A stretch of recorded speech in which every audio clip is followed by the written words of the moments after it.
ప్రతి ఒక్కరికి రిక్వెస్టింగ్గా చెప్తున్నానండి.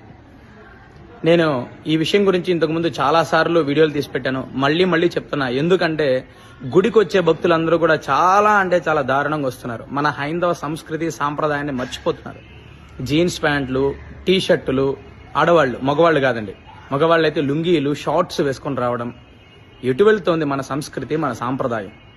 ఆడవాళ్ళు, అమ్మాయిలు అయితే జుట్టు విరబోసుకొని వస్తున్నారు, బొట్టు లేదు, నల్ల స్టిక్కర్లు. ఈ నల్ల స్టిక్కర్ల సంస్కృతి ఎక్కడి నుంచి వచ్చిందో తెలియదు కానీ చాలా దారుణంగా అయిపోయింది. చక్కగా కుంకుమ లేదంటే రెడీ, ఎర్ర తిలకం లేదంటే ఎర్ర స్టిక్కర్లు. తక్కువలో తక్కువ దయచేసి మన సాంప్రదాయాన్ని కాపాడండి. భారతదేశంలో యూత్ అత్యధికంగా ఉన్న జనాభా మనది. మన సాంప్రదాయాన్ని నెక్స్ట్ తరాల వాళ్ళకి అందజేయాలి అంటే మనం ఫాలో అవ్వాలి. ఫస్ట్ దేవాలయానికి వచ్చేటప్పుడైనా, అట్లీస్ట్ గుడికి వచ్చేటప్పుడైనా కొంచెం ట్రెడిషనల్గా రండి అయ్యా. ప్రతి ఒక్కరికి పేరున రిక్వెస్టింగ్గా చెప్తున్నాను. ఎందుకంటే అటువంటి దౌర్భాగ్యమైన స్థితికి వెళ్ళిపోయాం. పేరెంట్స్ చెప్పట్లేదు, నల్ల స్టిక్కర్లు, జుట్టులు వేరబోసుకొని రావడము.